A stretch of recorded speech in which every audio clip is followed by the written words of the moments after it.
Olá a todos, meu nome é Benício Cardoso e estou aqui apresentando o Tech Challenge da fase 2 do nosso grupo formado por mim, pelo Marcelo Viana de Araújo, pela Valéria Faria e pelo Nirton Afonso, no curso de pós-graduação em IA para Devs.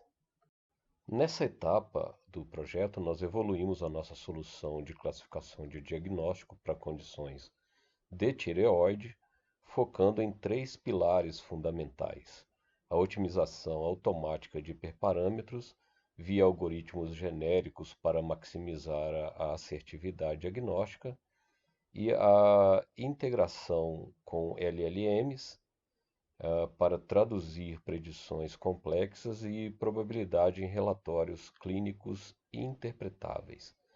A disponibilização em produção através de uma API REST robusta com Fast API pronta para implantação em nuvem.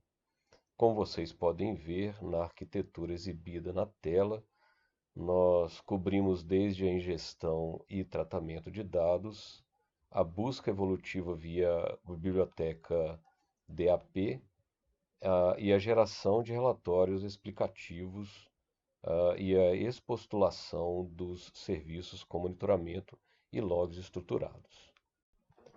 Fizemos a preparação do ambiente, importamos as bibliotecas, e aí passando para a preparação dos dados, nós trabalhamos com exames clínicos contendo 3.163 registros e 26 variáveis, cobrindo dados demográficos e marcadores hormonais essenciais como o TSH, o T3, TT4, TU, T4U, FTI e TBG.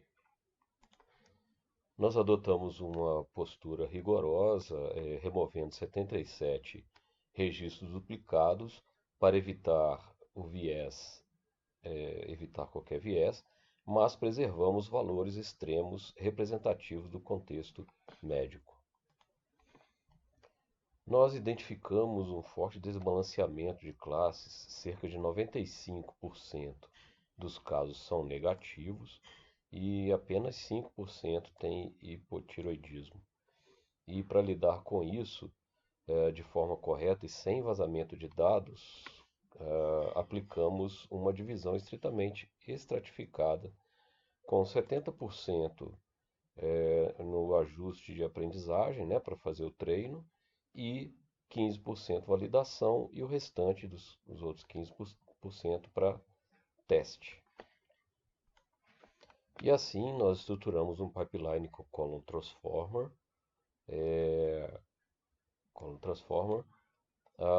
da Scikit-Learn, imputação por mediana em variáveis numéricas, por moda em categóricas, padronização com Standard Scalar e codificação One Hot Encoder, garantindo reprodutibilidade com a fixação da semente global. Para fundamentar a nossa análise, nós treinamos com o modelo Random Forest, que foi o que apresentou melhor desempenho preliminar. No domínio da saúde, a acurácia isolada é uma métrica enganosa. Como 95% do nosso dataset é de classe negativa, um modelo ingênuo que chutasse apenas negativo teria 95% de acurácia, mas erraria todos os diagnósticos de pacientes doentes. Ao avaliar o nosso baseline, percebemos que o recall para a classe positiva ainda deixava uma margem indesejável de falsos positivos ou falsos negativos, num cenário crítico na medicina. Hiperparâmetros com quantidade de árvores, profundidade máxima, número mínimo de amostras por nó e o peso das classes alteram diretamente essa sensibilidade. Por isso, nós decidimos ir além dos métodos convencionais, né, e implementarmos uma busca meteorística via algoritmos genéticos. E aqui está a peça central do nosso estudo, né, a otimização evolutiva de hiperparâmetros com a biblioteca DAP. E nós modelamos a busca de forma que cada indivíduo ou cromossomo representasse um conjunto de hiperparâmetros de random forest. Estimators, que é a quantidade de árvores do conjunto, max depth, que é a profundidade máxima, incluindo a opção sem limite explícito, o mean sample split, que é a quantidade mínima de amostras necessárias para dividir um nó, mean samples leaf, que é a quantidade mínima de amostras em cada folha, e o max features, que é a estratégia de seleção de árvores avaliadas em cada divisão. Assim, cada indivíduo é composto por 5 genes, né, na codificação dos genes, e essa representação mantém todos os genes em formato inteiro, compatível com os operadores de cruzamento e mutação empregados. E aí aplicamos então a função de aptidão ou função fitness, que foi desenhado para otimizar o F1 score da classe positiva, utilizando validação cruzada estratificada em 3 dobras, exclusivamente sobre o conjunto de treino. Isso garantiu uma busca justa e imune ao overfitting do teste. Então, como já dito anteriormente, nós implementamos o algoritmo genético com a biblioteca DAP e aplicamos aqui então essa biblioteca, e o resultado a gente pode demonstrar aqui abaixo no gráfico. Então, no gráfico aqui, a evolução do melhor recall por geração. Lembrando que nós geramos 3 experimentos aqui, e abaixo aqui a gente vai ver a evolução do recall médio da população, vai ver cada um deles evoluindo, e o melhor entre eles aqui o experimento 2, como nós podemos observar nessa comparação de experimentos, né, que o experimento 2, ele foi melhor, né? E a gente observa assim nesse gráfico também que o algoritmo genético elevou progressivamente o fitness médio e máximo da população ao longo das gerações, descobrindo uma combinação de hiperparâmetros significativamente superior a padrão.